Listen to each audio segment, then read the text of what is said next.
constructed out here at the 12. A good idea because, well, if the Zerg player tries to go for Nidus or tries to go for a drop, that's not going to happen against a planetary fortress. Army composition for Sen looks like he's producing speedlings and roachlings. I guess if you continue, if you count the glial reconstitution as roach speed, then you can call them roachlings or speed roaches. Hydralisk 10 going down as well. So Sen is going to have a nice mixture of Zerglings, roaches, and hydras. Keep in mind, guys, that this is pre-patch 11.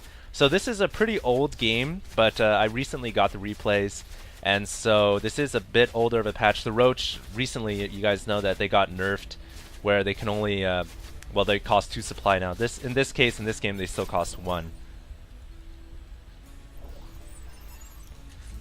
Looks like LzGaMER is transitioning into a pretty heavy infantry build. He's even got 2 engineering bays, researching that weapons, as well as the armor. He should be getting the armory down pretty soon. And that right there is the armory. So he's also adding on all these tech labs, so you guys can see that he's going pretty Marauder heavy here. 5 racks is going to be pumping out tons of Marauders and Ravens to deal with point defense drones as well as Seeker missiles. And it's good for him that Sen's not getting any air, otherwise the Marauders would definitely be in trouble. But the problem is, if Sen can get a pretty good surround with his Zerglings and flank the Marauders while dealing damage with the Roaches and Hydras in the front, these Marauders are going to have a really hard time, you know, in the battle. So we'll see what happens. This Viking's got to be really careful now that there's Hydras out. The Viking's probably going to go down. Yeah, the Viking gets taken out. Weapons and melee for Sen going up right now as well, and he is also grabbing his 3rd hatchery. He definitely has tons of drones. Look at that, 48 drones over 43. Everything is almost oversaturated at this point. But he still doesn't know about this 12 o'clock. Oh, I guess he does know about the 12, so he did get an Overlord there. But the problem, of course, is he can't really do anything. He doesn't have a Spire. He doesn't have the ability to go air, but it looks like he's going to research the drop, the Ventral Sacs, and he is going to plan to eventually drop that. But he knows there's a planetary fortress there as well as at least 1 turret. So we'll see what he tries to do. And he is loading up. All right, so he's got 4 Overlords, all with Roaches. This is a good idea. Roaches are probably going to last the longest against the fortress. But he should probably bring some Hydralisks and Lings as well. Yeah, he's going for a really big drop here. And he is going to attempt to take out this expansion. And this is going to be pretty critical. If he fails in this attack, in this D-Day attack, then he's going to be really far behind. But if he can take out the command center or even take out a ton of SCVs, that's going to be huge. And I'm not sure why LzGaMER didn't position the turrets at the edges of the map. But here we go. LZ is going to have to bring his SCVs off the line and repair the command center. Oh, this is going to be really close. SCV's starting to surround that CC, and the CC's racking up kills, but it is going to go down to all of those forces. And this is huge. LzGaMER now is in a lot of trouble after losing that expansion. All those SCVs, no chance. And most of the forces even survive. I think the command center only had about 10 kills.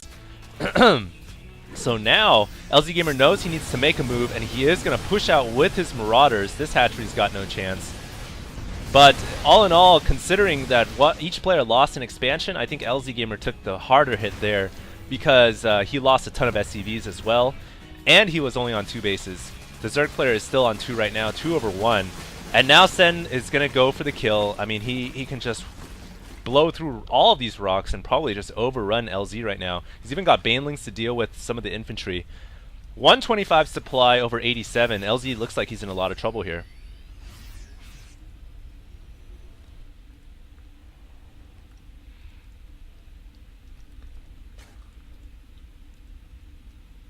Looks like we have the Seeker Missiles upgrade going up for the Ravens. That's pretty critical. That's the one thing that can definitely get LZ back in this game. If he can get a couple of good Seeker Missiles, but it's going to take more than 2 Ravens. He's only got 2. He's going to need around 4 if he wants to deal with an army of this size, I would imagine.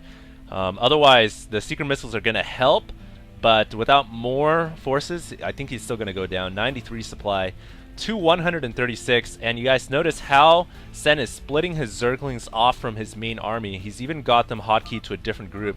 This is very, very wise because he can basically get an easy surround with the Lings while engaging the Marauders with his main army in the front. He's also thinking about grabbing the gold as well, so he's about to be 4 bases over 2, and all of his overlords here kind of patrolling the perimeter around LzGaMeR's base.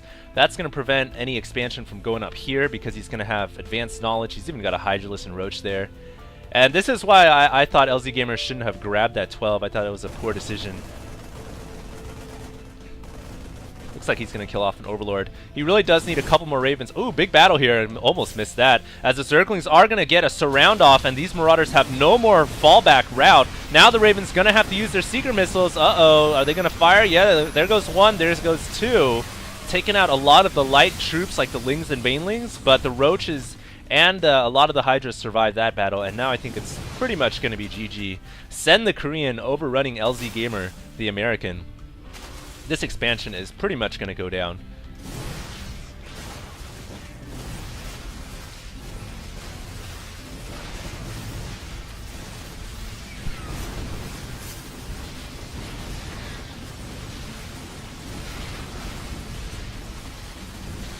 I'm just waiting here for LZ to call. Yep, there goes the GG, WP.